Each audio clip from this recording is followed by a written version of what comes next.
Radhe Radhe guys, आज के video में हम मेहंदीपुर बालाजी के मंदिर के बारे में बात करेंगे। मेहंदीपुर बालाजी में कल मंगलवार के दिन मंगला आरती के पश्चात मेहंदीपुर धाम में होली महोत्सव प्रारंभ हो गया है। मेहंदीपुर बालाजी में होली महोत्सव 6 दिनों तक चलेगा। यहाँ पर श्रद्धालु दूर दूर से आते हैं और भक्तों की सभी मनोकामनाएं पूर्ण होती हैं। इस बार यहाँ पर बालाजी महाराज को पंचामृत अभिषेक करने के पश्चात सोने का चोला चढ़ाया गया। हजारों संख्या में श्रद्धालु दूर दूर से दर्शन करने के लिए यहाँ आते हैं। तो अब मैं आपको बालाजी महाराज की इस मंदिर की महिमा के विषय में कुछ महत्वपूर्ण जानकारियां देने जा रही हूँ, जो इस प्रकार है। बालाजी महाराज का मेहंदीपुर स्थित मंदिर बहुत ही भव्य और विशाल मंदिर है। यह मंदिर दौसा जिले में स्थित है।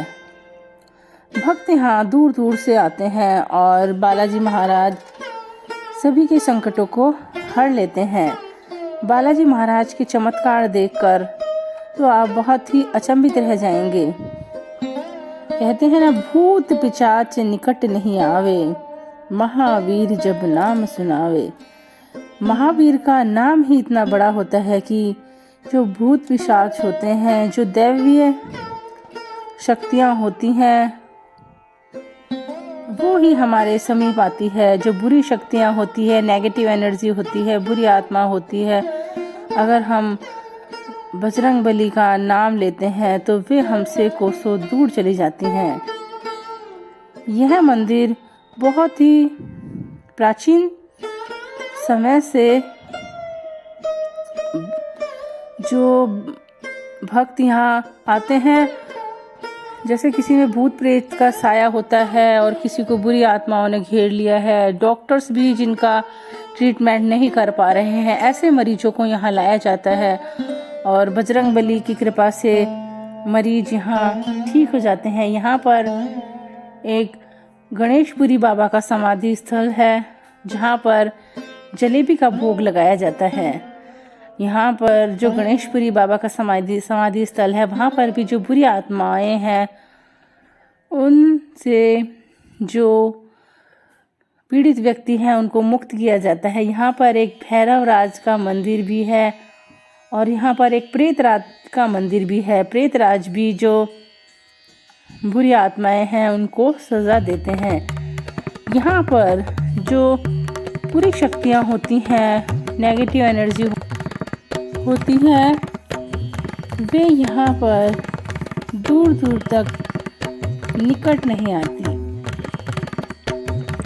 मानव शरीर में अगर सकारात्मक शक्तियाँ होती है तो हमारा जीवन सुचारू रूप से चलता रहता है, परंतु जैसे ही हमें बुरी शक्तियाँ घेर लेती है, बुरी शक्तियों का साया हमारे ऊपर आ जाता है, तो हम अपनी शुद्ध बुद्ध खो बैठते हैं और हम बेबस हो जाते हैं। वो बुरी शक्तियाँ हमसे जो कुछ कराती है वही हमें करना पड़ता है।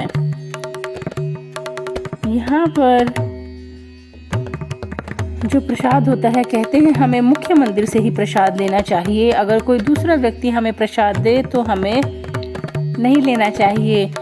हमें मेहंदीपुर बालाजी से प्रसाद खरीदकर भी नहीं लेकर आना चाहिए। हमें प्रसाद वहीं खाकर आना चाहिए, घर नहीं लेकर आना चाहिए। और यहाँ पर जो पीड़ित व्यक्ति होते हैं, उनको हमें स्पर्श भी नहीं करना चाहिए, उनसे दूर ही रहना चाहिए।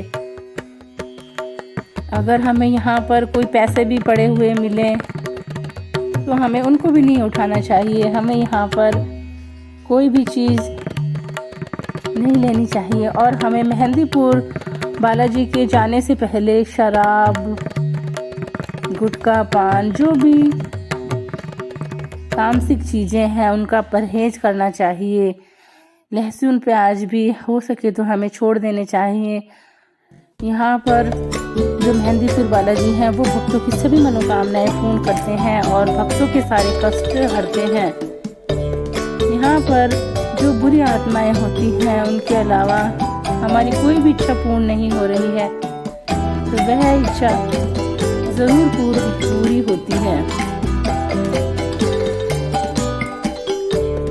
कहते हैं जो ऊर्जा होती है उसको कभी नष्ट नहीं किया जा सकता।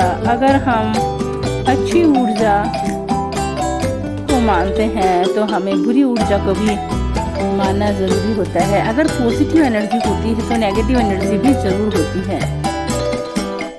इसलिए हमें हर चीज को मानना चाहिए। हमें यहाँ पर बड़े संभल कर रहना चाहिए। जब हम मंदिर से बाहर आए तब हमें वापस पीछे मुड़कर भी नहीं देखना चाहिए।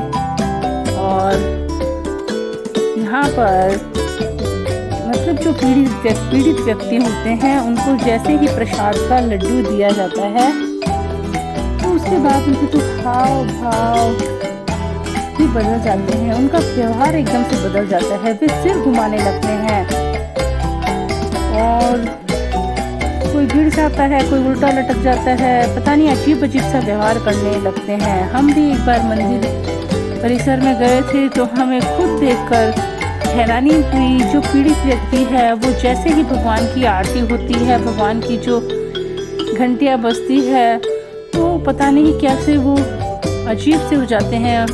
उनके व्यवहार में इतना परिवर्तन देखकर हम तो बहुत ही अचंभित हो गए थे। बहुत ही अजीब सा व्यवहार हो जाता है और भगवान की आरती के समय तो वहाँ का नज़ारा बड़ा अद्भुत होता है।